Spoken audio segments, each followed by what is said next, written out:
Olá, seja bem-vindo à nossa primeira aula então, e hoje nós vamos começar entendendo o princípio básico da folha de pagamento, né, que é o divisor 220 e o coeficiente 733. Então hoje a gente vai entender nessa primeira aula básico que muita gente peca, muitas pessoas do departamento pessoal acabam não conseguindo entender a folha de pagamento como um todo por conta desses dois princípios, que é o divisor 220 e também o coeficiente 7,33. Então vamos entender um pouquinho melhor o que é o divisor 220.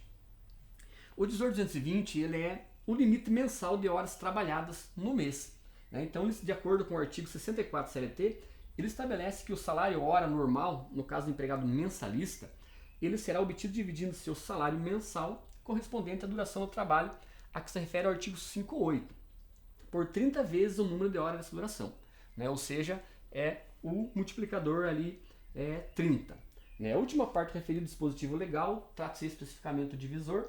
Assim, o divisor é o resultado da multiplicação da quantidade de horas diárias trabalhadas por 30.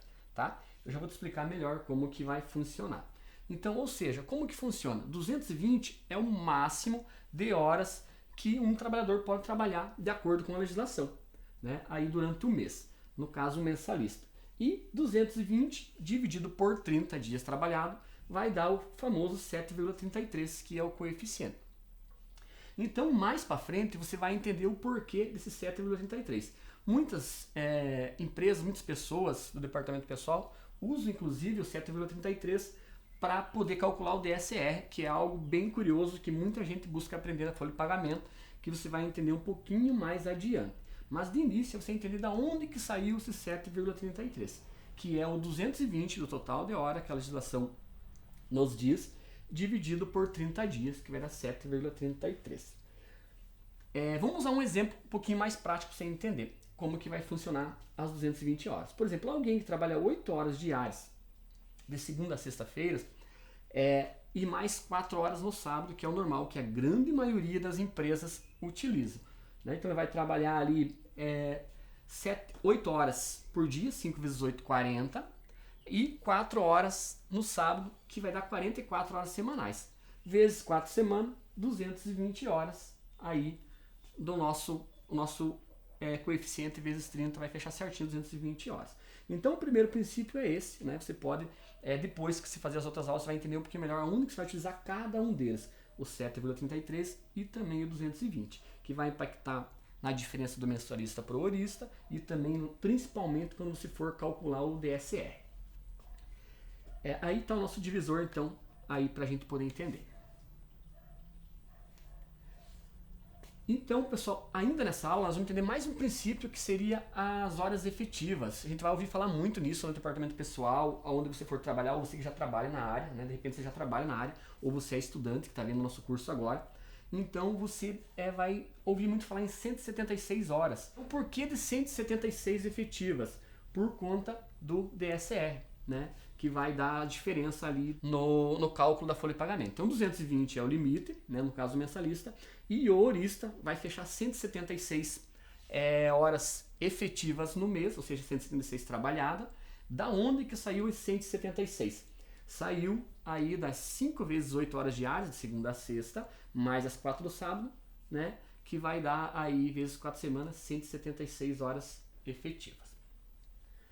O divisor 220 não significa que o empregado trabalhou as 220 horas naquele mês, mas sim, considerados os dias de repouso semanal remunerado, ele recebeu o salário equivalente a 220 horas, ou seja, então ele vai trabalhar 176 efetivas, conforme nós vimos, mas de acordo com o descanso semanal remunerado, previsto na CLT também, ele vai receber equivalente a 220. Outra coisa que dá para a gente adiantar também no 220 é que a partir das 8 horas diárias, caracteriza-se horas extras, que é um conceito que a gente vai ver um pouquinho mais adiante também, certinho como que calcula e qual que é o percentual também. Outra coisa que a gente vai já adiantar nessa primeira aula para facilitar é a perda do direito do descanso semanal remunerado.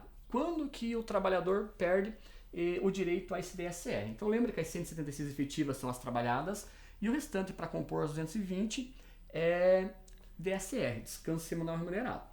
Então quando que o trabalhador perde esse DSR, né? Então, quando ele falta no trabalho, quando ele faltar uma falta não justificada no seu trabalho, por exemplo, né? Então, outra diferença nos meses com mais ou menos de 30 dias também vai impactar ali na diferença do salário, né? Ali das horas trabalhadas. Então, quando o mês tem 31 dias, o ouriço terá que receber 227,33 horas no mês, porque ele tem 31 dias, né? Lembra que o 7,33 é a nossa base.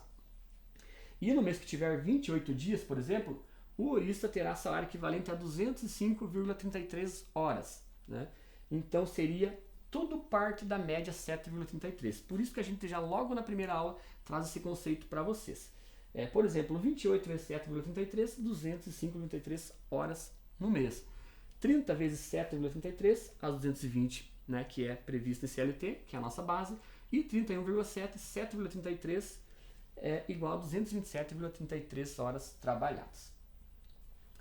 Beleza? Então agora a gente, visto esses primeiros conceitos, visto esses primeiros princípios, que são a base de tudo que vai embasar todo o nosso curso, a gente conclui aqui e vamos para a próxima aula.